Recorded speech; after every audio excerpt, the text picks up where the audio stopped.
Today, we're going to be looking into a new thing that will significantly improve your experience with large language models. We're going to removing the most challenging part out of the equation when dealing with various large language models, and that is prompt engineering. Prompt engineering is hard. It takes a lot of theory, a lot of practice, a lot of experimentation to do it right. And your LLM pipeline could be quite complex, so it's not just a single prompt that you gotta keep in a good shape, but multiple, right? And whenever you wanna reuse a piece of already established pattern, you take the LLM pipeline from one application and migrate it over to another one, or really you substituting underlying model with another one. You really want to keep the performance at a good level, and those changes will likely require you to adjust the prompt. So ideally, we want to avoid that. So what I'm going to be introducing you guys to today is this new framework called DSPy, which stands for Declarative Self-Improving Language Program. A few white papers have already been written about it. Starting in November last year, we're going to be having a brief look into those. They have a website with documentation covering various aspects of this framework.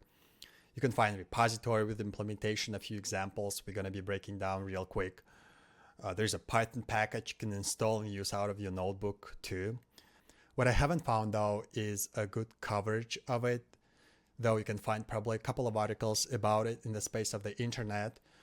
But mostly those come from SaaS companies promoting their thing, sort of. So I decided to do my due diligence and conduct my own research, starting with research papers, all the way down to breaking down existing examples, understanding how people use it, coming up with my own example, and kind of give it to you in a presentable manner. But one thing that might get you excited is that this thing has been gaining quite a bit of traction in social media, in X in particular. I've seen folks talking more about it, demonstrating wonderful examples. But I've also seen people asking for a skill of this with an intention to assign you to their project. So you might be interested in that aspect too. Without further ado, let's get started, shall we?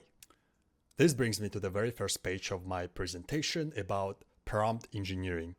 I know we want to get rid of it essentially, but we also want to understand what we're getting rid of. I'm sure most of you guys are already familiar with the matter, though you might not necessarily understand the full complexity associated with it. So I suggest we revisit the topic before we suggest any alternatives to it in the form of the framework. Prompt Engineering Guide has been moderated by Microsoft since a little bit more than a year ago. The website has exploded. There's lots of content covering various aspects. There's introduction section where you can just have a basic familiarity with regular prompt engineering. There is some structure to it. Obviously, there's a different use cases covering different tasks of the matter. The number of available techniques has grown significantly since the website inception, and now it's in the possession of 17 available techniques which you can use for various use cases. And as an expert, you kind of have to know which one to use in what case, but they can have multiple purposes, meaning that for a single use case, multiple techniques are appropriate, so that the only thing you could do in that occasion is to try various techniques under the same condition to know which one works better. They also provide with a limited list of applications, what you can use those techniques for. But probably the most useful section of this website is this prompt hub, where you can find various templates relevant to specific language tasks, whether it's classification, coding, creativity, information extraction. Let's actually have a look into this one. So they give you a little bit of a background where you can actually make use of it. There's a prompt example, there's a prompt template. It's going to be a part of your, say, LangChain code base. They also give you a code example for OpenAI API.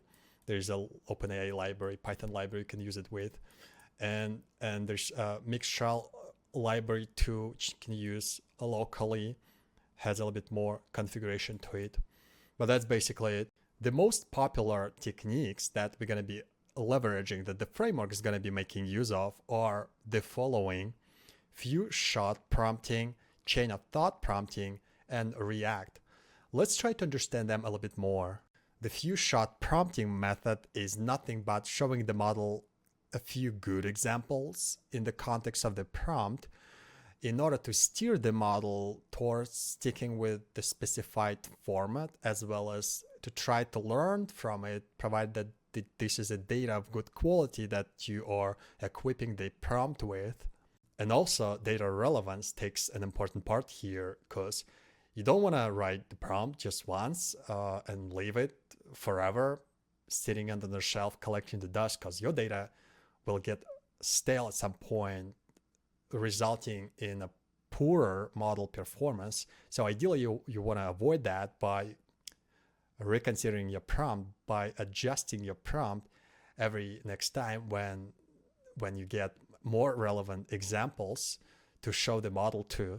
The second useful method, and honestly quite sensitive to the examples too, is chain of thought prompting. This is a way to guide the model to reason about the problem it's challenged with in the prompt. Equipped with this technique, the model just breaks down the problem into pieces and reasons about it. It goes through it step by step, making logical conclusions, and it usually results in a higher number of accurate answers amongst the set of challenges compared with the plain prompting.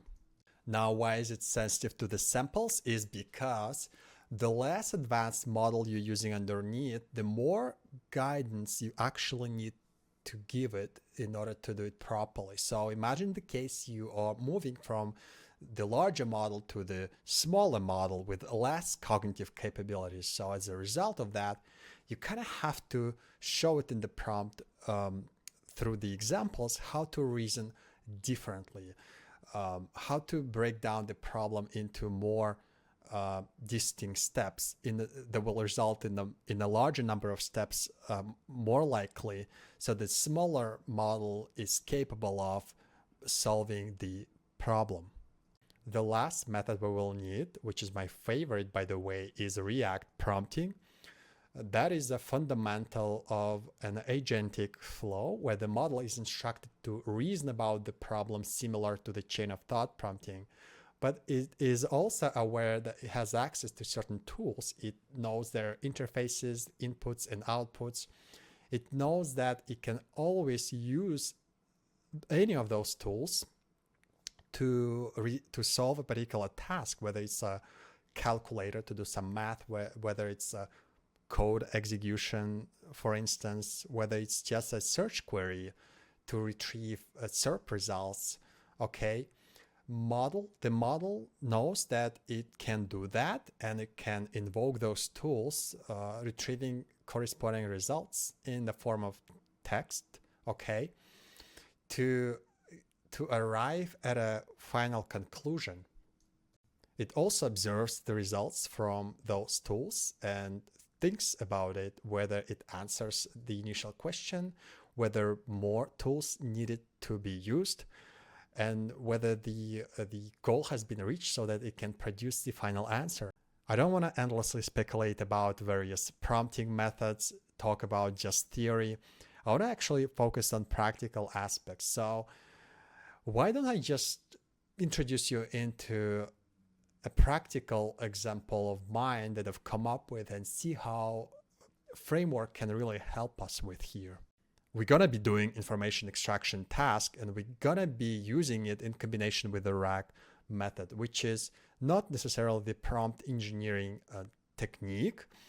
That is different. It is providing the prompt with a relevant context, which is not the same as providing the prompt with examples. You got to differentiate these two.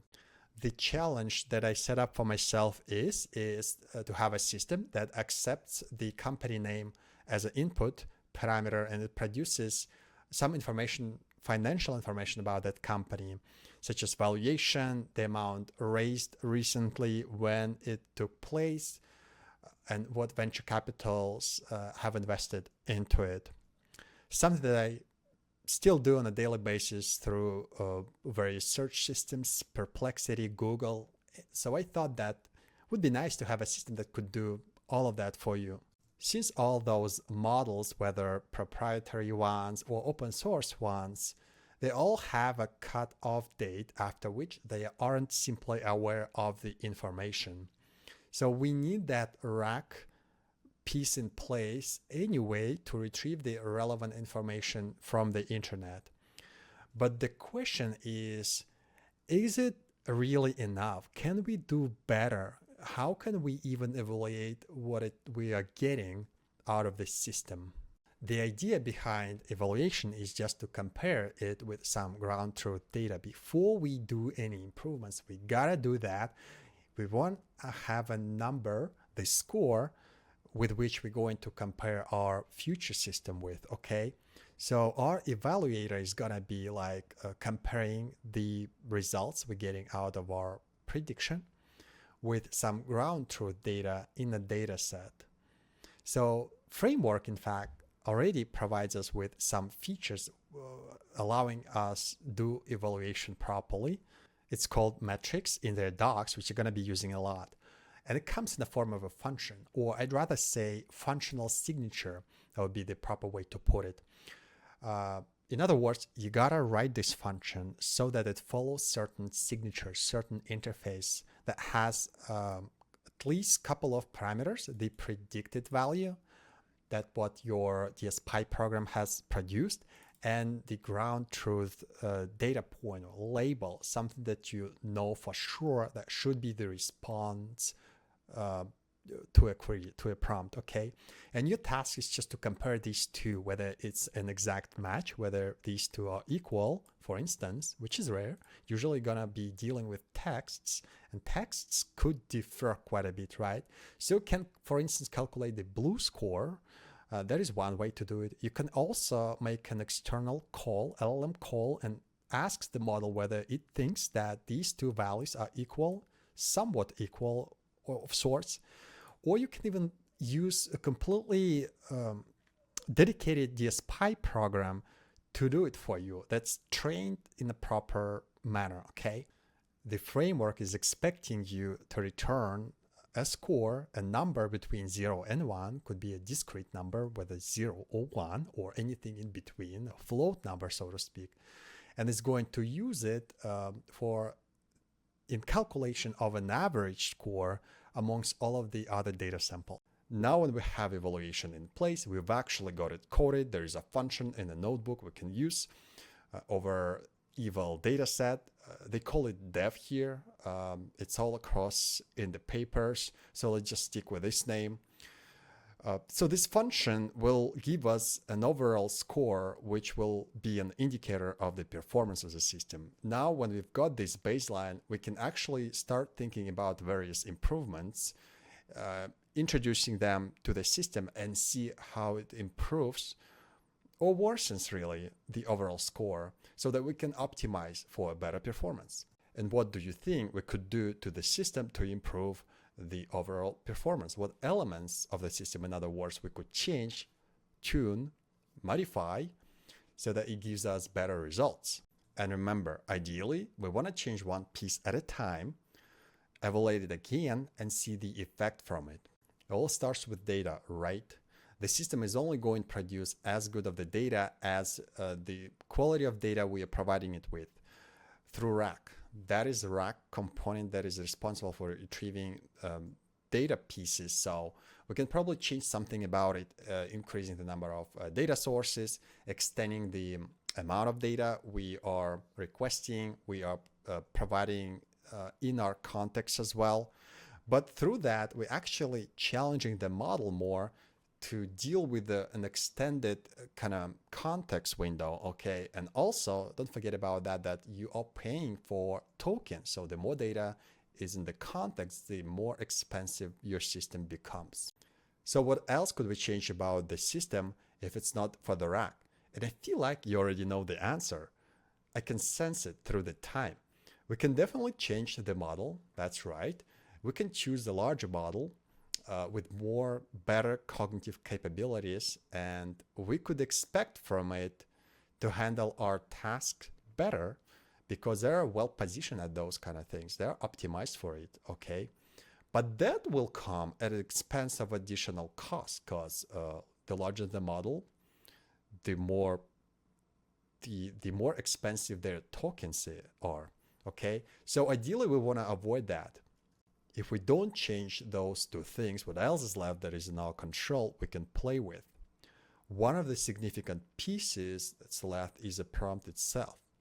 Just changing a couple of words in the prompt could drastically change the outcome, the output you're getting from the model, and that will in turn affect the performance, whether improving it or not. One thing for sure, you gotta try different prompts. You gotta try different prompting techniques, but you also want to try different samples you are equipping it with, because those samples in fact can also influence the system to respond differently in a better or worse way. Now when we know that we need to do a lot of experimentation with our prompts, we want to actually find a way to do it efficiently, and the framework that I'm introducing you to is addressing, in fact, that very problem. And here's how. Here's the original paper I want to slightly touch on. Don't worry, I'm not going to get too deep into it, but we really do want to learn from first sources, don't we? That's why we're doing it. What are they proposing here is a more systematic approach for developing and optimizing LM pipelines. Those are the pipelines similar to the one that we just saw, okay? If anything, you can think of a very specific example now to understand the concept, okay? The approach they're proposing is through a programming model that abstracts LM pipelines as text transformation graphs. So at this point, you can imagine a graph of things where nodes are representative of those DSPy programs that transform text, okay? And there's like a bunch of those things connected all together. There's a composition of those. So you can do like text transformation of a text transformation of a text transformation, for instance. They call them modules, okay? You can abstract away the complexity of a text transformation into the module, and you can connect those modules with each other. Those modules have parameters, but they're not quite visible to you, okay? You don't even have to care about them, to be honest. Those are for the framework. During compilation stage, the framework modifies a bunch of those through applying different prompting methods, fine-tuning we haven't even talked about, augmentation, applying different reasoning techniques, okay? It does its job in trying to optimize for a certain metric. You define the logic of that metric and you provide the framework with it. And the framework is looking for an optimal combination of those parameters to maximize the metric value. Let's talk about modules, because a module is probably the most important concept of this framework. So let's do it now. And we've seen some of these things already in the paper, but on a more technical level, a module is a representative of a prompting technique, right? It abstracts it away. You don't have to think about it this way. And it also handles a signature, with which we are going to get to in a moment. It has learnable parameters that we've seen in the paper. It memorizes some stuff about the internals of that model, how to use it, what are the optimal kind of parameters to use it with, okay? Once you compile the program though, and it's also composable so that you can build bigger things of the smaller things, and you can also nest like smaller modules inside the target ones. As per the signatures, which is the second most important concept of this framework, that is to free you from writing any prompts at all. All you gotta do is to specify the inputs and the outputs. And through that, you're sort of defining the module's interface, right? That is so engineer-like mindset, isn't it? Let's look at a couple of examples here. For a typical question answering case, the signature is gonna look like this: question to answer. And you can also use other synonyms of these words, and the module will understand that, okay? For sentiment classification, it's gonna be sentence to sentiment. So you're basically sending the module the sentence, and you're expecting it to produce a sentiment, right? To predict the sentiment, I'd rather say.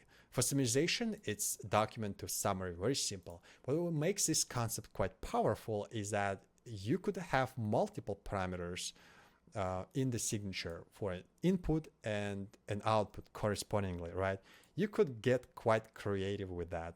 For instance, for a typical rack case, you basically sending two pieces of data, which is the context itself and the question about it, and you're expecting the module to answer the question based on the context provided. The simplest module to understand is predict. You should always start with it anyway, so let's get it over with, shall we? What it does is that it parses your signature into the list of inputs and outputs.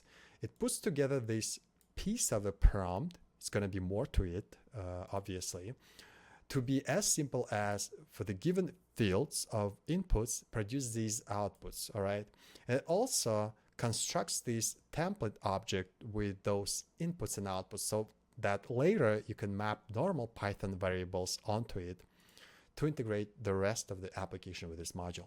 Chain of thought module does a little bit of an extra work. It inherits from the predict model, so it does the same thing, but it also adds this additional piece to the prompt to guide the model to reason about the problem in a step-by-step manner. A differentiating feature of the React module is that you can also specify the tools that it's going to use whenever there is a need for it based on its thought process. By default, if nothing else specified, it's going to make use of the retrieve tool whenever there's a lack of information in the context or the input. But you can also specify any other tool in a form of a DSPy program, could be multiple of those as well. Now I hope you get it, how flexible this thing is, what makes it so powerful. Finally, before we do any practical exercises, we need to understand the concept of optimizers. This is the last thing you're gonna do with your program to use it to the full potential. The process that the optimizer goes through is called compilation, as with regular programming languages like C++ or Java or Go, whatnot really. During that process, the optimizer is going to try to find the optimal parameters for model weights, instructions, and demonstrations. But since we are going to use OpenAI API, the optimizer simply doesn't have access to the model weights since it's behind API, they're protecting it, right? So it leaves us with a few things here for the optimizer to try to find, craft, update the instructions in the prompt, or to come up to validate or even like create new demonstrations, new samples, so to speak. Interesting to note, the researchers who wrote the paper actually have found that compiling the program this way actually leads to better results that the humans can actually come up with through prompt experimentation. And not because that the humans aren't creative, they are indeed, but because doing it in an automatic manner actually increases your chances to find that optimal prompt that will do the better work. Some of the optimizers you can choose from are mentioned on this page. We're going to be making use of a few of those in our demo. The simplest one is this first labeled few shot, for which you have to provide some labeled examples, and it's going to find the optimal ones. But normally people start with the second one called bootstrap few shot whenever they have a limited number of examples, about 10 or so. So it's going to consider all those and can even create new generated demonstrations, okay, as long as it passes the metric. It also supports this advanced feature when you are training a smaller program called student model based on the teacher program, okay? And the student program is going to inherit that teacher's program wisdom in prompt engineering, basically inheriting that optimal prompt. There are more optimizers available for more advanced use cases. Just for your awareness, this second group of optimizers, for instance, they refine your actual instructions in the prompt in a way so that it's data aware, demonstration aware, Okay, there's optimizers that can do fine tuning. That is when you use the DSPy program with the open source module hosted on your machine.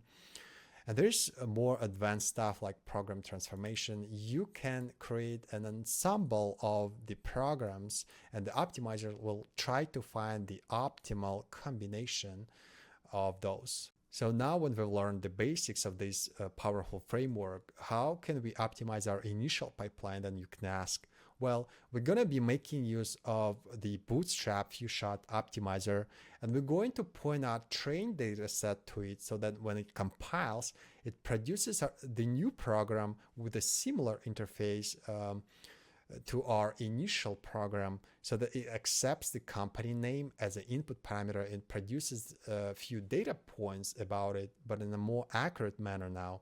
And in order to prove it, we're going to be using the same evaluator on the same dev data set, but using this new program, since the interface hasn't changed, we can use it, right?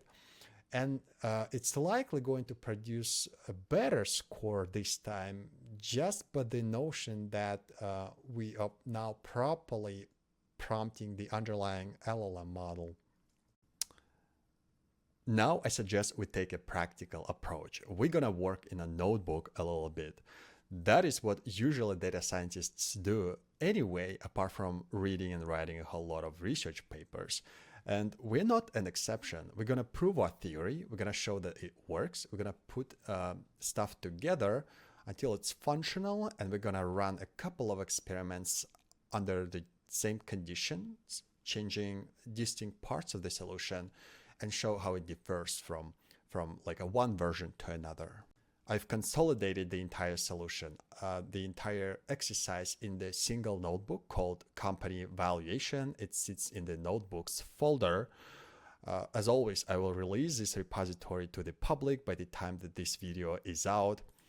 And now I suggest just to go through it cell by cell, and you try to follow my thought process. The first two cells don't represent much interest. We've seen this already. The only thing I'll say, though, is that I've consolidated all of my API keys in the env file. There's going to be env.example, but these are to be the actual sensitive key values, okay? So you're going to have to insert them here. The ones that I've used are for the U search engine. That is my retrieval mechanism for the sake of this exercise. But I also use the OpenAI model. So you're going to have to insert your key here as well and rename the file so that it matches the .env standard. The very first thing we're going to configure as a prerequisite is a retriever. We're going to use it a lot, to rely on it. So why don't we do it now? In their demos and examples, you'll see a lot that they making use of a Colbert retriever. Colbert is a data set with wiki articles. I think it contains a little bit more than just wiki articles. But what they've done in order to simplify the flow for you for the demo purposes is that they wrapped this data set around the web server and hosted it somewhere behind this IP address. So it's always going to be the static web IP address for you to point your retriever to, so that it kind of gets data out of that. But since it's a static data, it's not a good fit for our specific use case. Instead, we want to actually rely on one of the search engines out there. Since amongst all of the retrievers provided in the package, haven't found the Google one, so I've just chosen the U retriever, which is a good search engine and has a good API providing you the snippets, the snippets of a relevant thing, and you can also kind of combine that into the longer form of a size, whatever you need, right? And they have a class for it. So I decided, okay, I'm gonna go with it because it just works out of the box. you're going to have to write a single prompt, or I'd rather say a search query, at least once for your RAG, right? You want to make sure that RAG returns you all of the relevant data points that you're going to use for a downstream task. In our case, for that would contain the information about the company. That's why I am mentioning all of these data points right here in the query. But there are ways around that. I could also have put together another DSPy program that would return this query for me so that I can use it for my RAG, sort of like dynamically, all right? And I could use my signature with all of the data items I am seeking to retrieve for it to produce the optimal query. In this very instance, I'm trying to use a retriever to get information about Perplexity and some of the financials about this company, and it returns me some of the relevant data points of the valuation, amount raised, like when it took place, who was involved, right? All those things that would be necessary for me to complete my task. The next thing we do, we are configuring the framework itself. We are specifying the model for which we're going to be using OpenAI model, but there's like a bunch of others supported. Let's just have a quick look. DSPy framework inits. So these are the models you can use underneath that are supported by the framework, but it's actually not a big deal to write a class for a new one if you are willing to use something else. All right. So in my case, I'm going to rely on GPT 3.5 through OpenAI API. That is a moderately capable model. It's going to be sufficient for my very case, and it's not very expensive too. For in configuration section, I am specifying the model itself and also the retriever that I've created earlier to abstract this information out for the framework so that we don't have to kind of think about it further down the line. This is a data preparation section, very important. This is what I've put together manually. I guess you can obviously take an existing data set, there are a plethora of those on Hugging Face, but the beauty of this framework is that it doesn't actually take many of data points, many of grounded data points to make it work, believe it or not. I've only selected 5 companies for my train set. That is what the model is going to optimize for. Okay, these are the input parameters, these are the output parameters. And I also put together the data set, the dev data set, and that is for evaluation purposes. And the number of samples here is also 5. There is one more data set I have in here, but that is just to kind of test the performance after. We're actually not going to even evaluate it. We're going to just to use our final compiled retriever, the predictor, to query against this data set, and we'll evaluate it manually. The very first DSPy program is gonna look very simple. It's just one line of code where we are making use of the predict module and we're specifying a signature with the question being the input and a bunch of data items being the output, such as valuation, the amount of raised, the date when it happened, the round, the series round, and the VCS companies involved. Okay, so as per the input, I used a question, which is the entire sentence. It could be the company too, but I decided to clarify my intentions to the model in the query a bit better. But you could use just the company name and it should work just fine. DSPy will optimize for it. It comes out as a function. Predictor is a functional interface, which you have to call like this, all right? You specify the named arguments corresponding to your signature. So in my question, since the signature contained the question as an input parameter, it's going to be the question parameter that I have to assign. All right, that's what I'm doing. I'm taking it out of my dev dataset, which I'm going to use for evaluation purposes, remember, right? And the question being that I am retrieving information about stability AI, and that is what it gives me. Next is an important block you don't want to ignore. That is how I do evaluation. There's a bunch of classes over here, but let's just start with a metric, okay? So the metric is something that I'm going to provide to my optimizer. So I have to write the function for it. And it goes like this. In order to calculate the metric, I'm actually making use of a bunch of other DSPy programs. Those are the simple programs that are leveraging a plain predict module we're already aware of, right? Just to conduct an assessment on every single output item, all right? There's one for valuation, there's one for date, the amount raised, and so on and so forth. If we take a look at the signature, we'll see what it is supposedly going to translate to in from a prompt perspective, okay? We're going to basically challenge the model, the LLM model, with a task to assess our two values, the predicted value and the actual reference value. And we're going to ask it whether it's valid or not, right? And then after that, so we do it for every such data point that comprise the output, and we compare the assessment output with a word valid. The output will probably will be longer than just single word, but just expecting to receive this very first word as it would usually returns, and to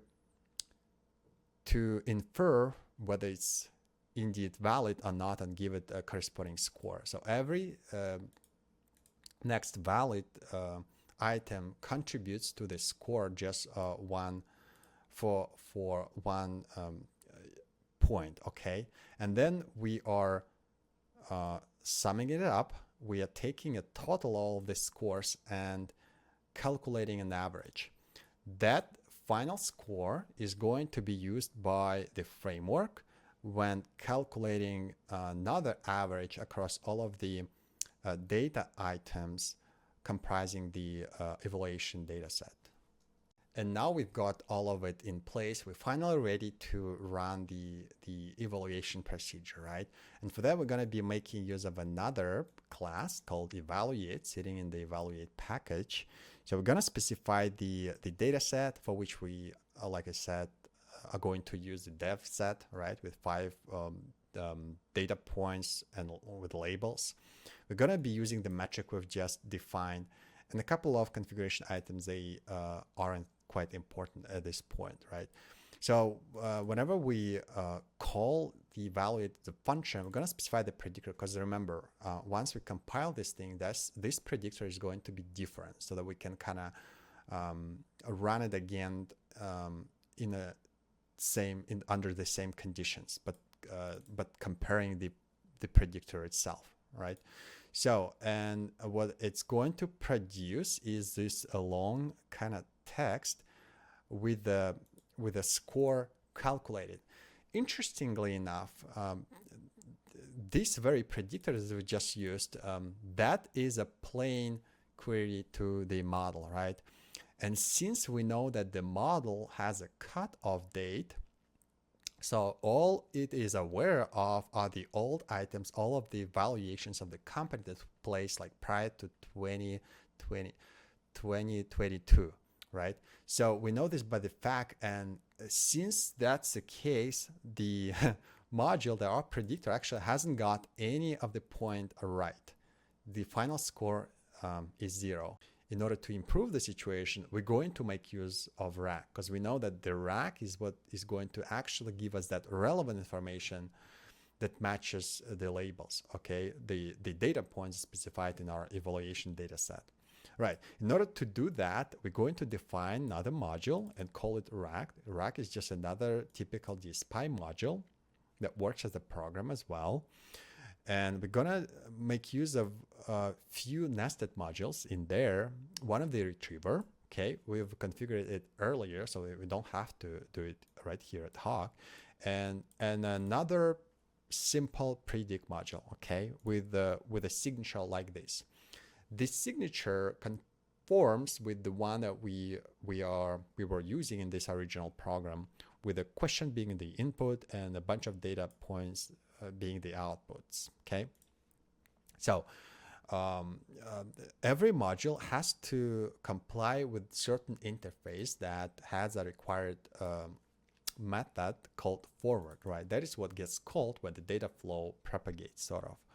So here we're retrieving the context first by specifying our question, and then the second call is going to be done to our predict module this time, but providing the context and the question. All right. So now there's two data points to query the module with, and we're simply returning this prediction, and we're done here. Now, in order to test this thing, we, similar to the case before, are going to just call it as a function, specifying the question from our data set.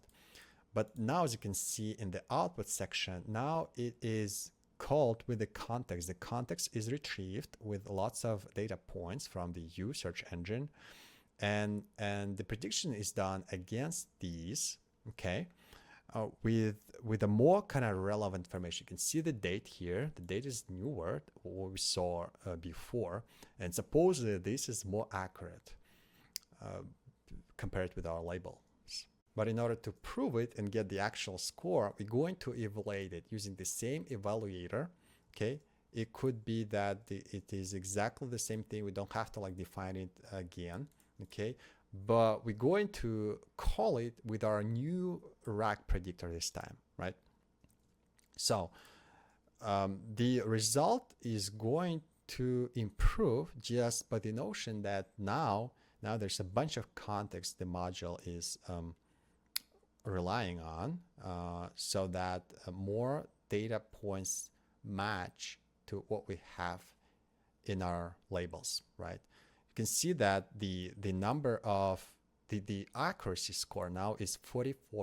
So it's increased like from 0 to 44. It's much better result. But we're not going to stop here. We know we could do better, knowing that we have such a great framework at our disposal. Okay, for that we're going to use Bootstrap Few Shot Optimizer we discussed before, and we're just going to create it specifying the metric, right, we've defined earlier, so that it optimizes for it.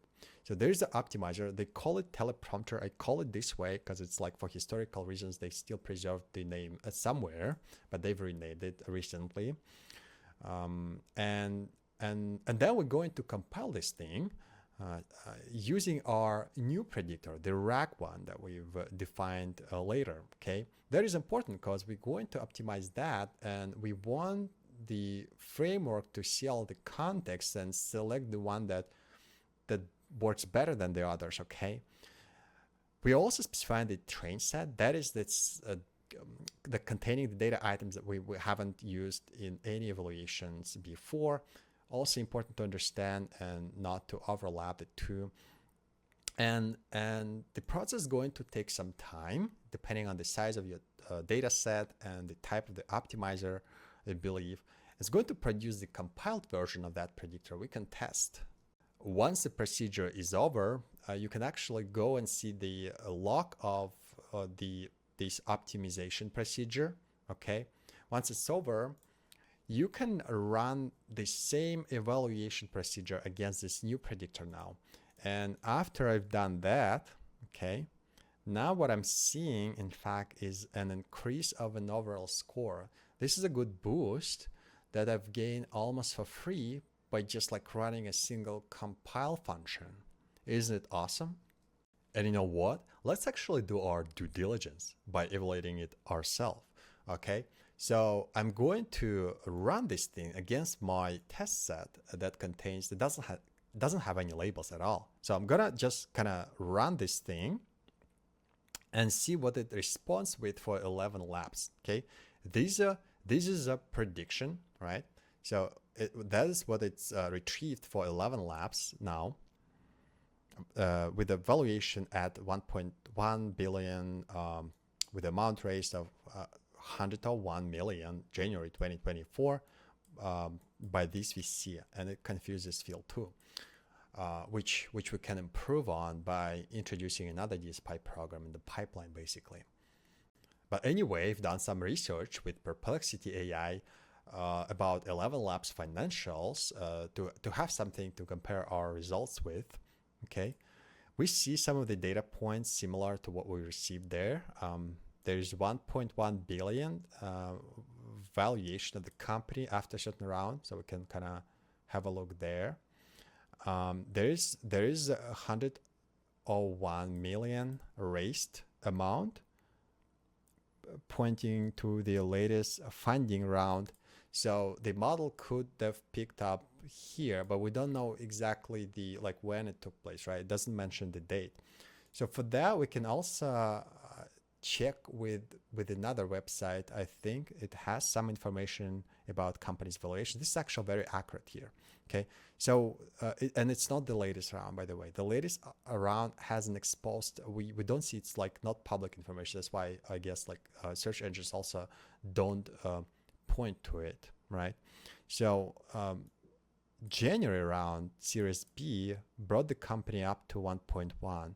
And then there was another round we don't know the parameters of that brought the company up above a little bit too, right?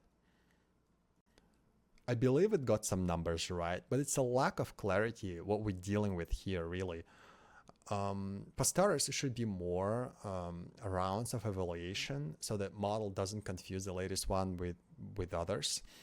And we should have instructed the model that it's totally normal to skip a few values if it's not finding the confirmation of those on the web.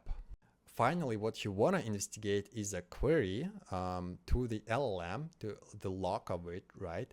Given the fact that we've just requested information about 11 labs through our pipeline, inspecting the latest log, the historical log of the LLM query is going to give us that picture. This is how many tokens I've spent for that query to the OpenAI API. This is a long prompt, very long prompt, but it has worked quite well for us, hasn't it? Right? So 11 labs is actually all the way on the bottom. This is our context containing 8 data points retrieved from the U search engine. This is a question I'm asking, okay, and this is what the model has returned and what has been parsed into the parameters by the framework. But prior to that, there's a bunch of items, there's a bunch of sample set, say, that worked well during the compilation process, so that the framework provided it in the final prompt that we used. That's practically it. By using the optimizer, we've increased the accuracy from 44% to 52%. It's 52, not 56, what we've actually gained, but it could have been better. So you could think about changing your signature, right?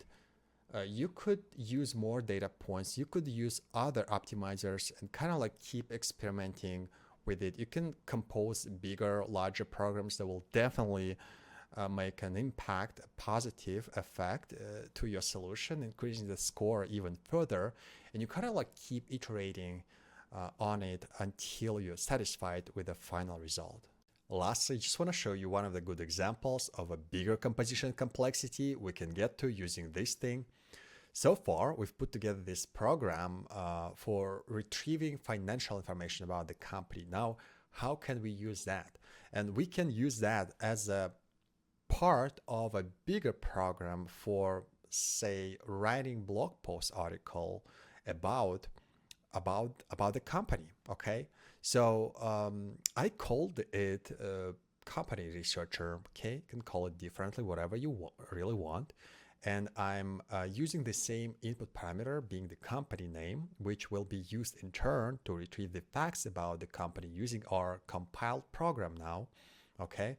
And that is what it will use in order to put together the article itself. And our evaluator is going to check whether that final article is in a good shape, of a certain length, let's say follows certain structure, contains introduction section and conclusion, and all those things that we want to check about it. But then we could also use that researcher in turn as a part of an even bigger program for comparing, say, multiple such companies with each other, right?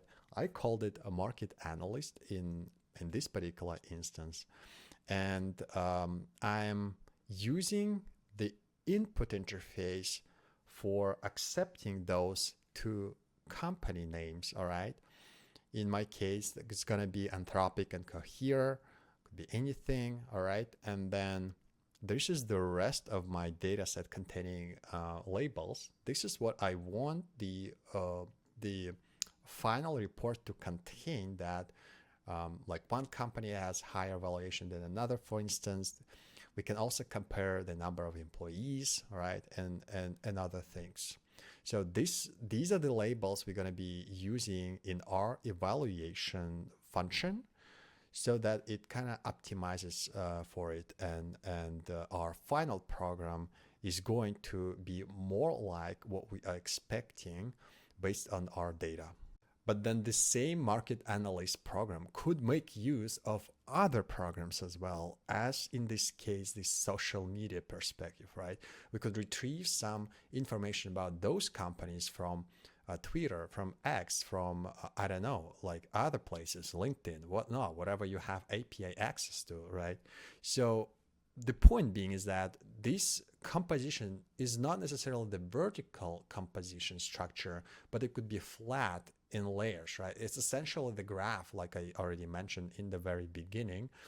So, and whenever you go through the compilation procedure, all of those evaluation functions are optimized for corresponding metrics on every such layer, so that you are maximizing the final score that you care the most about. DSPy repository contains a bunch of examples of various use cases that caught my attention too. There are cases with typical question answering, where they also demonstrate the usage of assertions. This is like another feature that was released after this initial release, where you can basically set up some checkpoints in your forward procedure in that DSPy program logic to check for certain things, so that if it's not satisfactory, the program will repeat that piece of the process again until a certain point. Okay, it's a typical retry pattern, I believe, in the software engineering space. They're showing an example with multiple agents. Those are several DSPy programs doing the same thing, and they're doing like aggregation of that like final output with the final DSPy program to leverage that to produce the final result. And as they show, it actually improves the performance too for quite a bit. I personally like the example for writing code on the human evaluation framework. It showed an increase of performance from 53 to 60% of the accuracy score. That is quite a boost, given that they haven't changed the underlying model, nothing like that. They've just optimized it through the DSPy framework. I also put together my personal example, and it's available in the same repository I'm releasing, by the way. So I saw some improvement there as well. The point I'm trying to make here is that you could use this thing for optimized code writing even, which is very valuable given how many things you could do with code, right? And you could be very flexible with how you do evaluation. You could check for syntax, you could check for linting rules, for security, you could try to compile code. You could make other program to write a unit test for it, and you would make sure that it passes before it's acceptable. So you could be very diverse in how you structure it. There are a few more examples in the same repository you could probably check out. There's one for writing tweets that we kind of already talked about, and then you can have evaluator to check whether the tweet is engaging enough, whether it's faithful. And another example for querying financial data.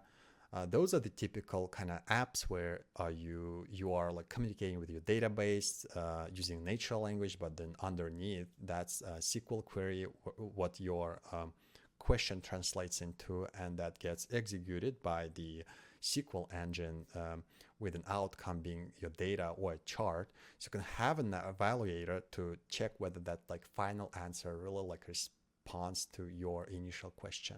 That is essentially everything that I've got for you guys for today. This DSPy framework is powerful. I believe it has a big potential. There are numerous applications how you can use it, what you can use it for. I think it hasn't gotten enough coverage in social media, on the websites, on the web. More people need to get into it so that we learn about true potential behind it. We need more good examples, what people can build, can improvise, all right?